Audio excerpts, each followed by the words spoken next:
Bom dia, boa tarde e boa noite. Sejam todos bem-vindos ao Espectro, um podcast feito por autistas para o mundo. Meu nome é Rafael Felipe Zanoff e eu sou um dos criadores e administrador do Spectre. No nosso episódio de hoje, traremos uma convidada mais que especial, a Maria Lina, da cidade de Londrina, norte do Paraná. Ela, além de autista, é mãe e mãe de autista. Então, nós convidamos ela para 2 episódios. O dessa semana, no qual a gente vai debater vários temas, e o da semana que vem, que vai ser bem específico sobre maternidade. Ela vai contar um pouco das experiências dela em relação à maternidade, como é ser autista e mãe, e como é ser mãe de autista. Esperamos que vocês gostem, o papo está bem legal e já agradeço desde já pela audiência. Por favor, compartilhem, comentem, curtam, que isso ajuda muito. Muito obrigado. As redes sociais da Marielina vão estar elencadas na descrição, assim como as nossas redes, como sempre. E é isso. Bora pro episódio. Aproveitando que a gente está falando de mãe, você falou. Se você pudesse apresentar quem é a Maria e de onde Então, né? veio a Maria, onde mora, o que faz. Então, eu sou a Maria Lina, eu tenho 37 anos, eu sou Relações Públicas de formação, mas eu não trabalho com isso. Eu sempre trabalhei, sempre gostei de trabalhar no setor financeiro. Então, apesar de ser formada em comunicação, eu nunca trabalhei com comunicação. Eu sempre prestei concurso e fui parar em departamento financeiro, que é onde eu me dou bem. Eu me dou muito bem com números. Os números são exatos, os números não mentem. Aquilo que é, né? Tenho 2 filhos, um menino de 4 anos autista e uma menina de 9 anos, que é neurotípica. Tenho um marido maravilhoso, que é a minha vida, que eu não consigo imaginar minha vida sem ele, porque ele é meu apoio, minha base, meu tudo. Moro em Londrina. Atualmente eu não trabalho, né? Quando eu engravidei do meu segundo filho, nós decidimos assim que eu ia passar que a gente ia passar um perrengue e tudo mais, mas que eu não iria trabalhar, eu iria só ficar cuidando das crianças, da casa e da família, porque sempre esse foi o meu sonho, era essa meu maior desejo, ficar cuidando, dedicada exclusivamente à casa e à família. Porque mesmo sem ter o diagnóstico, porque até então eu não tinha, né? O meu diagnóstico foi tardio e bem tardio, foi com 36 anos, e agora eu estou para fazer 38. Foi com 35 anos meu diagnóstico. E mesmo sem o diagnóstico, eu já percebia que eu tinha uma certa dificuldade em fazer com perfeição, com muita dedicação, 2 coisas ao mesmo tempo, sabe? Então, assim, para mim era muito confuso e muito difícil eu ser uma mãe muito boa, uma esposa muito boa, cuidar da casa muito bem e trabalhar bem fora muito bem e cuidar do meu emprego muito bem. Para mim era muito difícil, porque se eu trabalhava fora, eu tinha que ser a melhor funcionária. Aí, como que eu ia ser a melhor funcionária, a melhor esposa, a melhor mãe, a melhor dona de casa, tudo a melhor? Eu não estava conseguindo, né? Ia ser muito complicado. Então, quando eu engravidei do João, do caçula, resolvemos isso, que eu iria parar de trabalhar. E quando ele nasceu, e eu estava lá, de mãezona, cuidando da casa, feliz da vida. De repente, com 2 anos, a pediatra nos alertou, né, que tinha alguma coisa ali, que não estava dando muito certo, que o João não estava falando. E acendeu uma luzinha vermelha, levamos no neurologista e descobrimos que o João Gabriel ele era autista. Eu nunca tinha ouvido falar de autismo. Eu tinha 35 anos, eu nunca tinha ouvido falar sobre autismo. Quando veio aquela informação para mim, de verdade, o meu mundo desabou, assim, sabe? Foi muito, muito, muito difícil, muito complicado.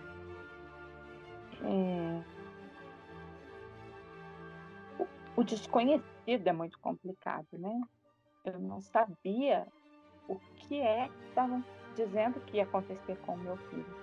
Então, por mais que eu visse o médico ali tentando me acalmar, falando que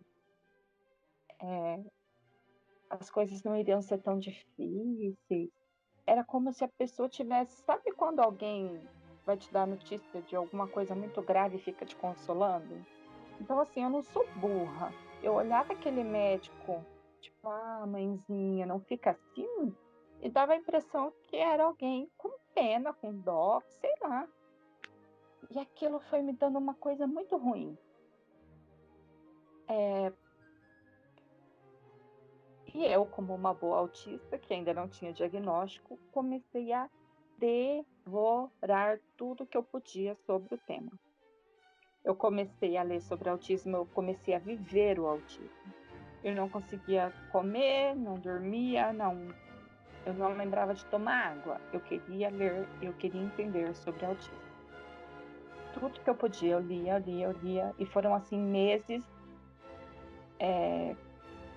devorando todas as informações possíveis. E nesse devorar de informações, eu acabei caindo em algumas reportagens que falavam sobre diagnóstico tardio.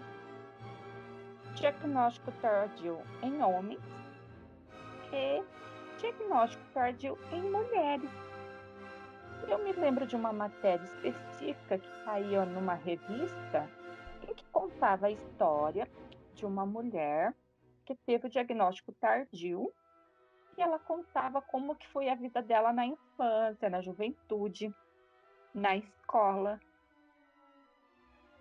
E ela descrevia a minha vida, tudo que eu sentia, tudo que eu passei a vida inteira, e era eu ali, sabe? E nisso, eu falei, meu Deus, sou eu aqui. Só que se eu falasse isso para alguém, ia me chamar de doida, porque eu sou relações públicas, eu tenho 2 filhos, eu sou concursada, eu sou uma pessoa que fala pelos cotovelos, né? Como que eu vou falar para alguém que eu acho que eu sou autista? Vão me chamar de doida. Aí eu falei, ai meu Deus, e agora? Aí eu só tive coragem de falar pro meu marido, sabe? Aí eu falei, amor, eu acho que eu sou autista. Aí ele que me chamou de doida. Ele falou, você tá doida? Você não é autista, não. Não tem como. Você não é. Aí eu mostrei o material que eu tava lendo pro meu marido. Aí ele falou, amor, eu acho que você é autista, sim. Então, com o apoio dele, eu acabei procurando ajuda psiquiátrica. E depois de muitas e muitas e muitas horas de investigação, de aprofundamento, né? De busca, assim, de toda a minha vida, de analisar tudo que eu já passei, pegar exemplos de coisas que eu já passei, a gente conseguiu fechar o diagnóstico de que eu sou autista também. Falei bastante, né? Não, falou. Foi objetivo, eu achei. E, aliás, essa é uma história que eu acho que se repete com a maioria das pessoas, né? Que é diagnosticado tardiamente. Todo mundo fica com esse receio, não conhece nada sobre autismo e sempre gera medo do que as pessoas vão dizer e tal, ainda mais quem é autodiagnosticado, que não foi o meu caso específico. Outras pessoas desconfiaram desde cedo, mas eu só fui ter meu diagnóstico adulto, né? Mas a maioria passa por coisas bem parecidas, geralmente em decorrência até de depressão e outros tipos de coisas, né? Infelizmente. E eu tenho uma pergunta que eu acho interessante de fazer para todo mundo que é diagnosticado tardiamente. Se você pudesse voltar no tempo, você teria ido atrás do diagnóstico antes? Não? Sim? Por quê? Você acha que isso teria mudado sua vida de alguma forma? Sei lá, com seus 15 anos você ter o diagnóstico. Você acha que isso seria melhor ou pior para você? Se você quiser responder, né? Nossa, nunca ninguém me fez essa pergunta. E porque todo mundo sempre me pergunta assim: o que você sentiu com o diagnóstico? E foi um alívio muito grande, foi acho que o melhor dia da minha vida, sabe? Agora, nunca ninguém me perguntou se eu gostaria de ter o diagnóstico lá atrás. Por um lado, o diagnóstico tardio, ele foi. Eu não sei se eu posso usar a palavra bom, porque a palavra bom remete a coisa boa e eu não sei se foi bom. Mas o diagnóstico tardio, ele me lapidou para que eu seja uma pessoa forte como eu sou hoje. Eu sou uma rocha. Eu sou uma pessoa forte pra caramba. Eu sei que eu sou. Eu sei que eu sou e eu tenho consciência disso. Porque eu tive que aprender, eu tive que me reinventar, eu tive que superar muita coisa. Eu tive que refletir internamente sem ter um norte. E você conseguir sair de uma mata fechada sem ter uma bússola, sem ter um norte, faz de você uma pessoa mais. Eu ia usar um palavrão, mas não vou. Do que se você for uma pessoa que cai numa mata fechada, mas tem um mapa, cai numa mata fechada e tem uma bússola e consegue sair dessa mata, tá? Eu não sei se eu tô conseguindo ser clara no que eu tô querendo dizer. Mas, então, o diagnóstico tardio, ele acabou me lapidando muito e me fez uma pessoa muito, muito forte. Mas aí não foi isso que você me perguntou. Você me perguntou se eu voltasse lá atrás, se eu gostaria. Vou chorar. De ter tido um diagnóstico lá atrás. E a minha resposta é sim. A minha resposta vai ser sim, por quê? Porque eu acho que talvez eu gostaria de ter sido uma pessoa que tivesse sofrido menos e fosse um pouco mais fraca hoje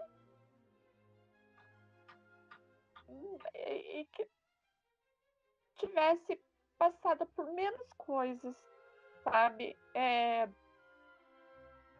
Porque o diagnóstico eu acho que teria me poupado, não perante a sociedade, porque eu não sei se isso me pouparia perante as outras pessoas.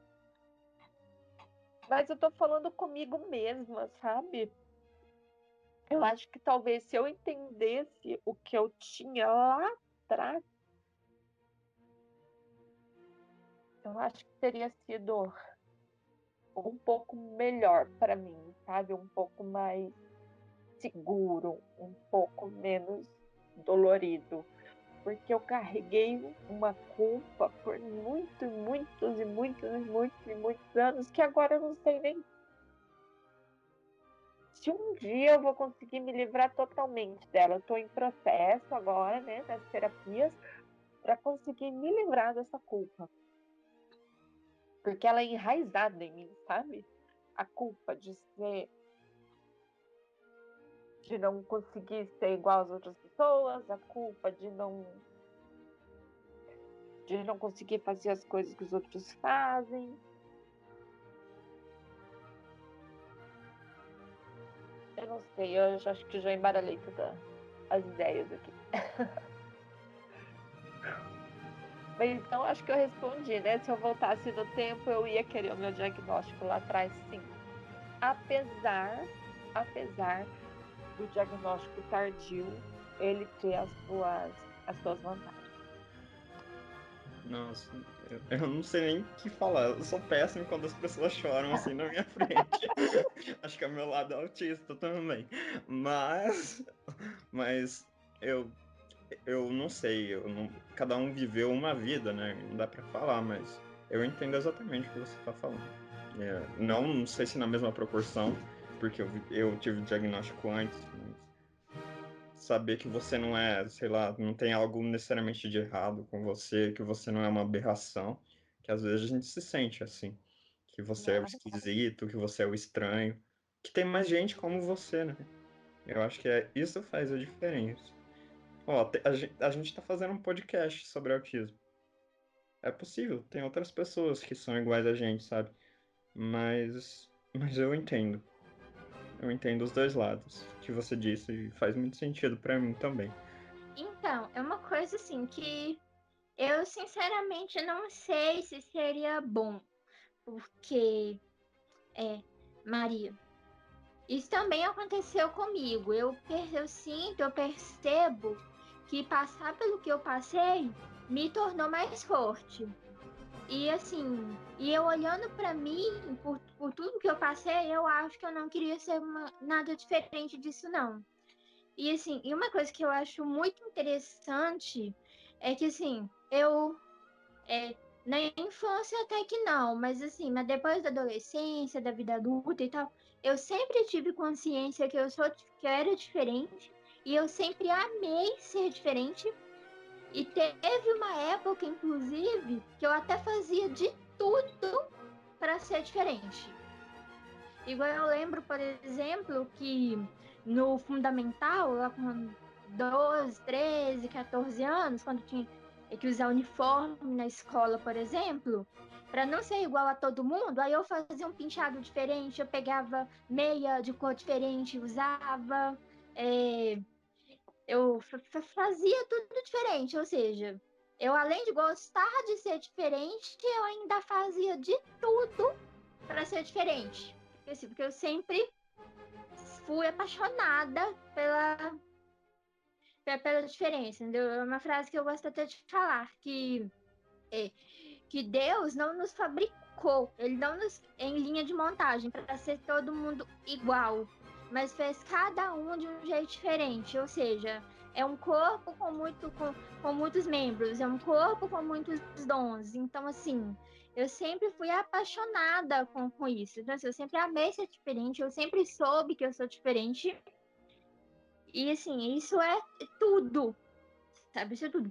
E outras características também, igual da forma que eu aprendo, igual, por exemplo, de ter dificuldade de prestar atenção só olhando, de ter que estar fazendo alguma coisa para estar prestando atenção, de lembrar de coisas mais antigas ao invés de coisas mais recentes, de ser extremamente lógico, extremamente racional, de ter dificuldade com a questão emocional. Então, assim, eu sempre soube todas as características do autismo, eu sempre soube que eu era desse jeito e eu sempre amei ser desse jeito. Eu só não sabia que isso tinha nome. Então, assim, adolescente, adulta e tal, eu tenho força para dizer: sociedade, eu sei que você é assim, mas eu não sou assim. Sociedade, eu sei que você é assim, mas eu não sou assim. Mas na infância eu penso assim, que se eu tivesse tido um acompanhamento, que na infância eles conseguiriam, tipo, destruir minha essência. E isso não seria bom. Então, assim, então eu acho que o diagnóstico ele veio no momento certo para mim. Quando eu tinha certeza absolutamente do que eu era, de como eu era, quando eu amava plenamente isso, amava plenamente a história que eu construí, mas aí foi quando eu senti que Deus virou e falou assim: agora é a hora de você saber que isso tem nome. E aí aconteceu. Então eu acho que eu não queria ter sabido antes, eu soube no momento certo. Pra você ver como é diferente, né? É aquela questão, espectro autista. Cada autista é um autista. Pode falar, Maria. deixa eu complementar só. Ó, eu achei legal que daí ela estava falando dessas diferenças, né? De amar ser diferente. Já esse pedaço, a gente é muito parecida. Ao mesmo tempo em que as nossas respostas são diferentes, a gente é parecida. Porque, por exemplo, desde criança eu sou diferente e eu amo ser diferente. Por exemplo, eu era a criança que ia de meia calça roxa para a escola. Eu usava cabelo raspado, já pintei de rosa, já pintei de azul, já pintei de vermelho. Cabelo cacheado agora é novidade, porque eu sempre tive, até a gravidez do meu filho João Gabriel, o último, eu usava cabelo raspado, mas raspado máquina. Então, assim, eu sempre fui aquela que todo mundo brincava que a música da Rita Lee era para mim, sabe? Diferente da família, ovelha negra, enfim. O que me machucava, e eu digo assim que, nossa, seria bom ter o diagnóstico lá para trás, e talvez eu pensando agora, você falando, né, da questão de mudar o jeito de ser da diferença, eu acho que, para mim, tá, não seria muito por esse lado. Eu acho que ia me livrar de uma certa culpa, porque tudo que eu sempre falei, tudo que eu sempre fiz, eu sempre fiz com uma intenção legal, boa, bacana. E eu sempre fui muito incompreendida. Eu sempre fazia as coisas com um tipo de intenção, e por não entender ironia, por não entender brincadeira, por ser muito literal, né? Até lá no meu Instagram eu conto algumas histórias dessas. Por exemplo, que teve uma vez que eu levei uma suspensão que eu não sabia nem por que eu estava levando, eu só tinha entendido uma coisa de forma literal. Acharam, o pessoal do colégio achou que eu tinha feito uma falta de respeito com o professor, sendo que, na verdade, eu não tinha feito uma falta de respeito com o professor. E eu levei uma suspensão por conta disso. Então, assim, isso se eu tivesse o diagnóstico lá atrás, eu não teria levado essa porcaria dessa suspensão injustamente. Essas coisas é que me machucam, sabe? Essas injustiças. E outra, eles fizeram de um jeito que daí eu ficava me sentindo culpada. Pô, mas eu sou burra, porque todo mundo entendeu que era uma brincadeira e eu não entendi. Todo mundo pensou de um jeito e eu fui a única que não. É, é, é esse tipo de diferença e de culpa que eu estou dizendo, sabe? Às vezes não é muito no físico, porque isso eu adoro. Eu sempre gostei de ser diferente em tudo.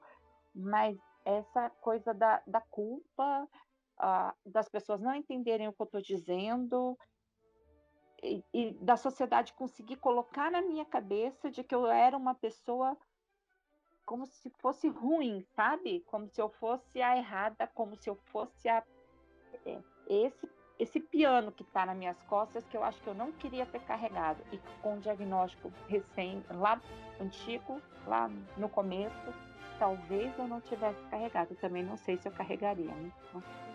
Agora eu fiquei curiosa. Qual que foi esse negócio da escola que aconteceu? Você lembra? Lembro porque eu contei, eu fiz um vídeo sobre isso no Instagram, contando essa história, inclusive. Era uma professora que eu cheguei recente, eu vim de uma outra escola pública e fui para uma escola particular, que era muito renomada. Eu estudava lá e eu tinha vindo de um colégio público. E aí eu fui para o primeiro colegial. E tinha uma professora nossa de literatura, que o apelido que os amigos da escola colocaram era Costinha. E era Costinha por conta dela parecer muito com o personagem Costinha da escolinha do professor Raimundo. Que não sei se não é da época de vocês, mas enfim, tinha um personagem que era feio e que chamava Costinha. E a professora parecia com esse Costinha. E quando eu cheguei lá, eu perguntei, tipo, para um desses colegas meus de sala, qual que era o nome da professora de literatura. E ele me disse que era Costinha. Só que ele me disse Costinha e eu achei que Costinha era o nome. Por quê? Porque meu pai tem o sobrenome Costa, eu achei que era o diminutivo de Costa e seu nome era Costinha. Meio da aula, todo mundo quieto, eu me levanto a mão e chamo a professora Costinha. A sala inteira foi pro chão. A professora professora veio dar de dedo na minha cara, porque nunca ninguém teve coragem de fazer isso com a professora. Quem que tem coragem de chamar a professora pelo apelido? Entendeu? E ela era muito parecida mesmo. E aí ela me levou lá para fora e, assim, chegou na coordenação e falava assim, eu quero que ela tenha uma punição exemplar para que isso nunca mais se repita, não sei o quê. E eu não estava entendendo o que estava acontecendo. Eu também não entenderia. Se fosse eu no seu lugar, eu só ia dizer o seguinte: olha, eu sou nova aqui, eu sou uma aluna nova e eu não sabia seu nome. Então eu perguntei para o meu colega me disse que o seu nome é esse. Não é? Por que o meu colega mentiu para mim? Eu falaria assim. Não dava tempo de falar. A professora estava roxa. A professora só sabia gritar comigo, dar de dedo, porque ela jamais imaginou. Porque, como ela era realmente muito parecida com o Coxinha, começa que ninguém ia nem acreditar que eu não sabia que era do. Era muito. Parecia o Sosa. Depois que eu fui ver quem que era esse personagem, que eu, putz, era muito parecida. Ela era muito parecida, entendeu? E eu me ferrei, eu levei uma suspensão, eu era aluna nova, levei uma suspensão do colégio porque eu xinguei a professora. Entendeu? Então, esse tipo de situação é que é muito complicado. É muito. E não foi só essa, teve várias situações dentro da minha família, entendeu? De eu entender uma coisa do meu pai falando com a minha mãe, de eu achar. Teve uma situação que minha mãe comentando com meu pai sobre. A minha avó sempre me mimou muito, meu avô sempre me mimou muito. E aí teve uma vez que a minha mãe, conversando com o meu pai dentro do carro, a minha mãe falou assim para o meu pai: a Maria Lina é capaz de peidar na cara do seu pai e o seu pai acha graça. Ela falou no sentido figurado. Eu, criança, vi minha mãe falando isso para o meu pai e o meu pai rindo. O que eu imaginei? Que fazer isso era uma coisa engraçada. O que eu fiz? Almoço de domingo, cheio de parente, casa cheia, visita de fora chique, o padre estava na casa, fiz o quê? Vô, põe a cabeça aqui, põe a cabeça aqui. Coloquei a cabeça do meu vô na minha bunda e soltei um pum.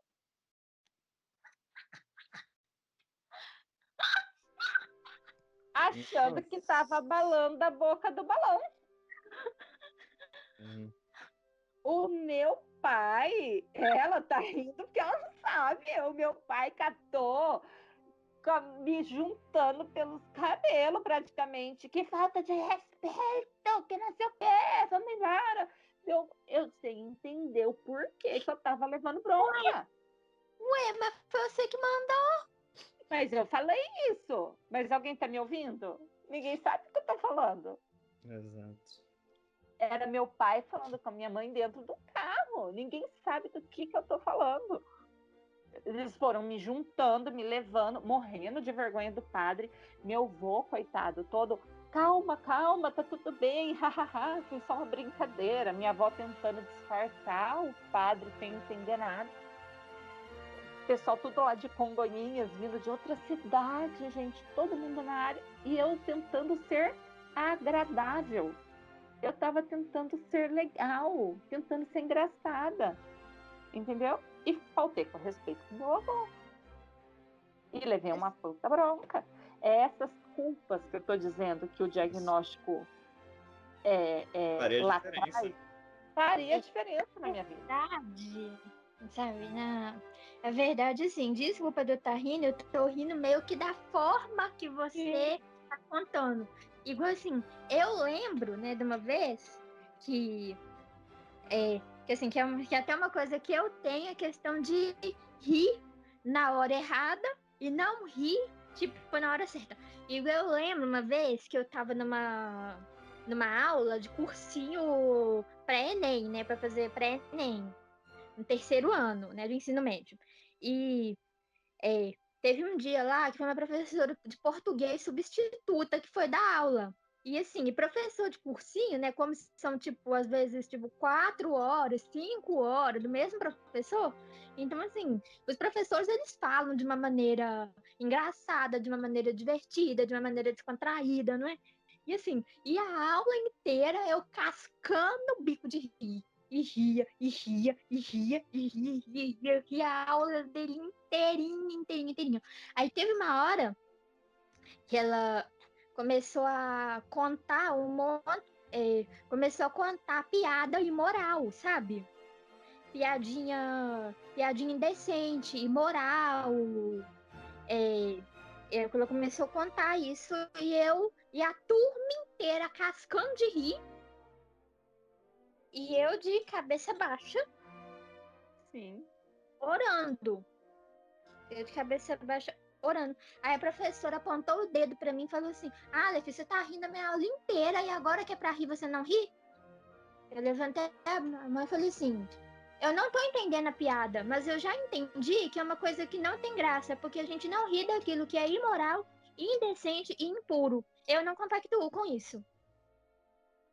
Claro que assim, que acabou O limão do negócio, né?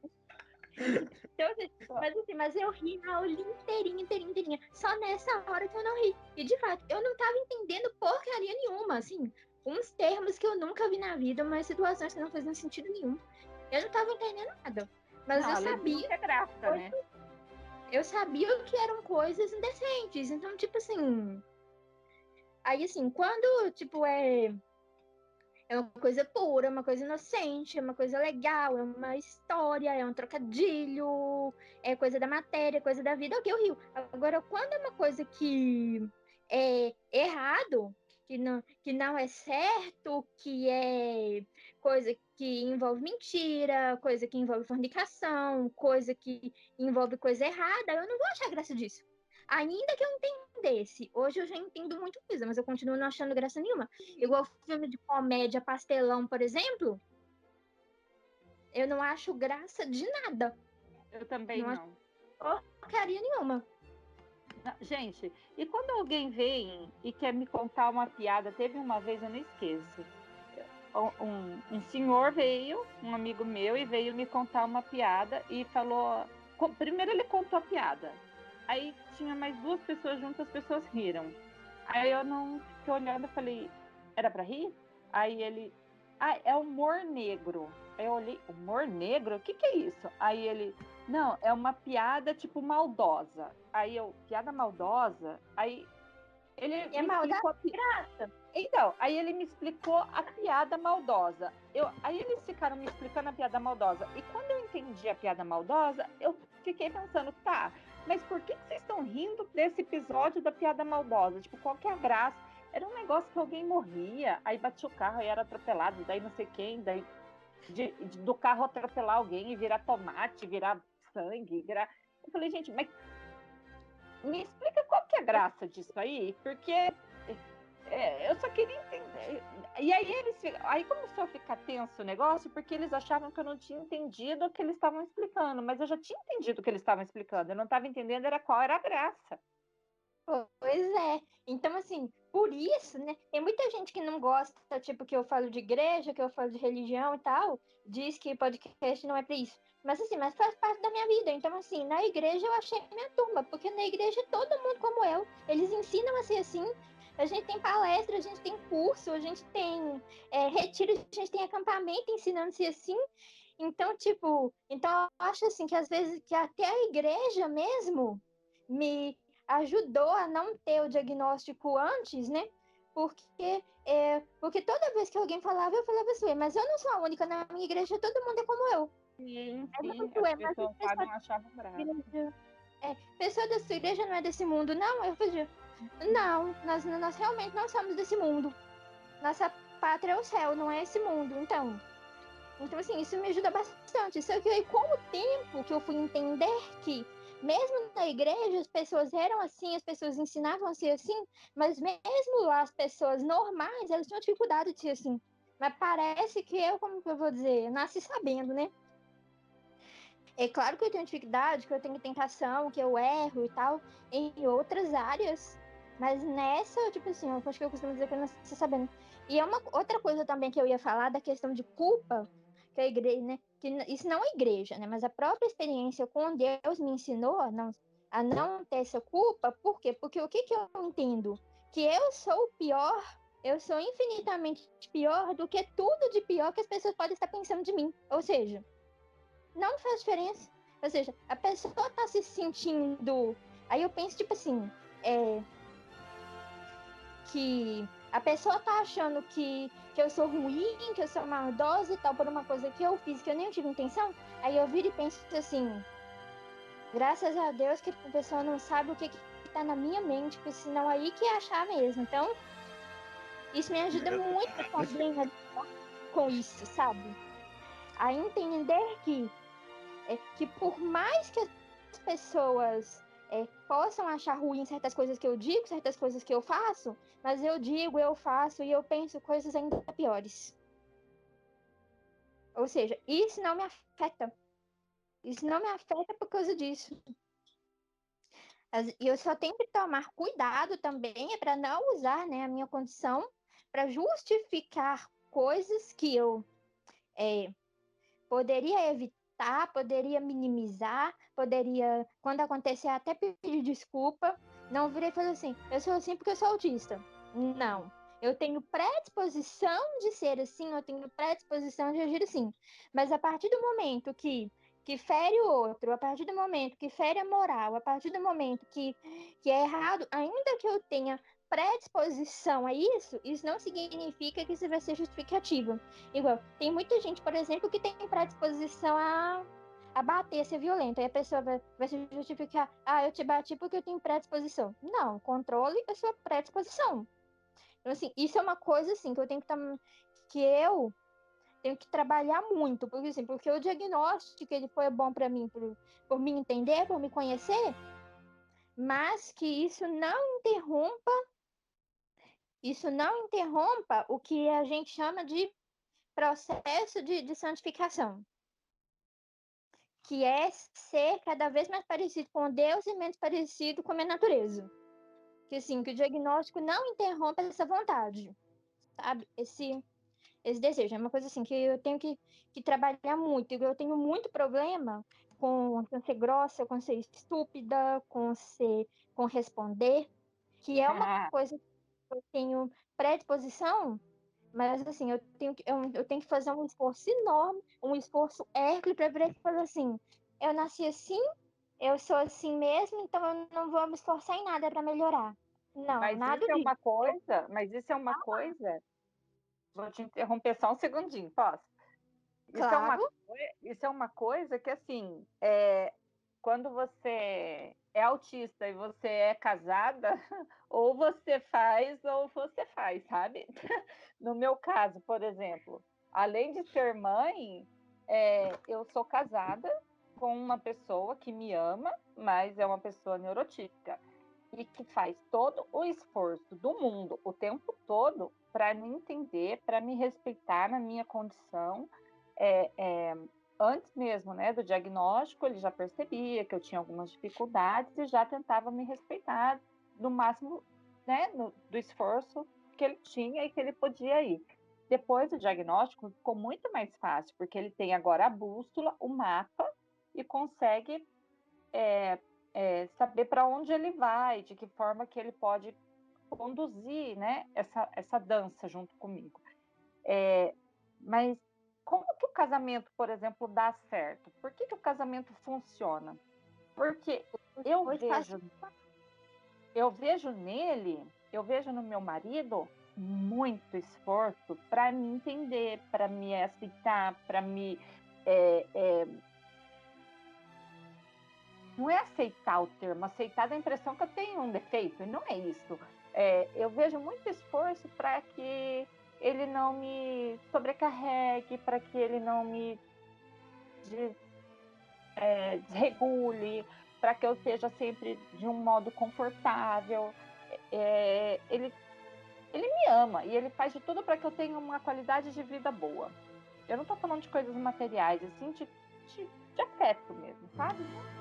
E da mesma forma, eu vendo ele tendo esse esforço, eu vendo esse amor todo da parte dele, eu acho que a palavra é o esforço mesmo. Eu vendo esse esforço da parte dele, eu seria no mínimo egoísta se eu não me esforçasse ao máximo para também reconhecer e também ver que não é só o fato dele ser neurotípico, que ele também não tem limitações. Ele tem as limitações, ele também tem os gatilhos, ele é um ser humano.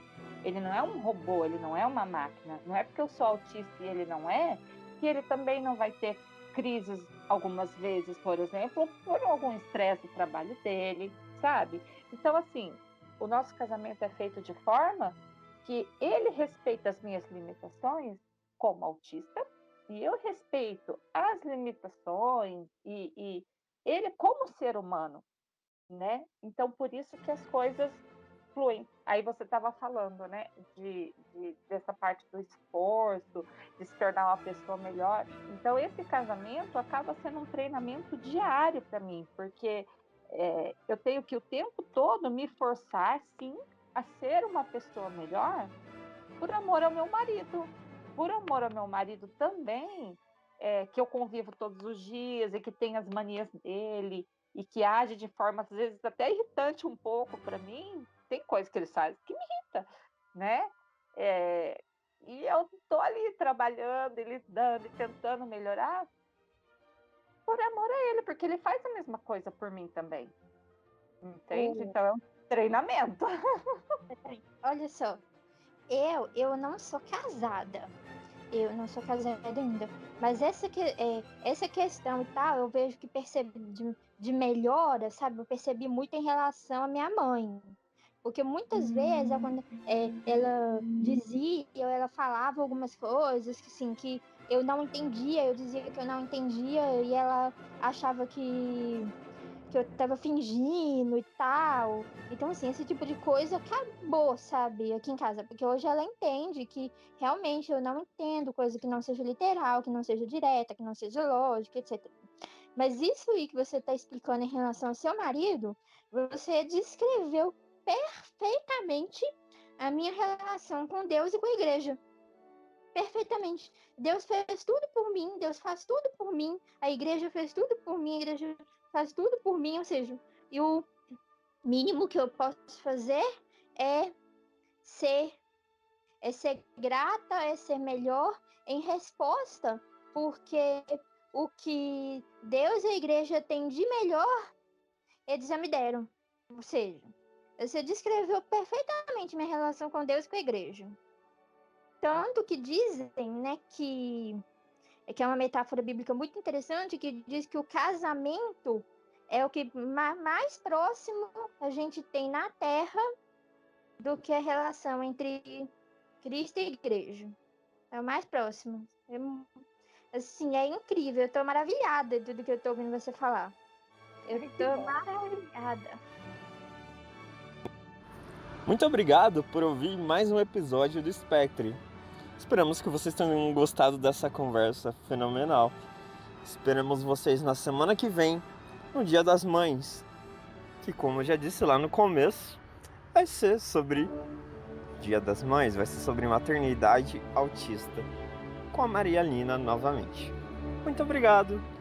Também agradeço aqui a nossa editora Miriam pelo trabalho que ela vem fazendo, que é um trabalho maravilhoso, e sem ela nada disso seria possível. Obrigado, Miriam.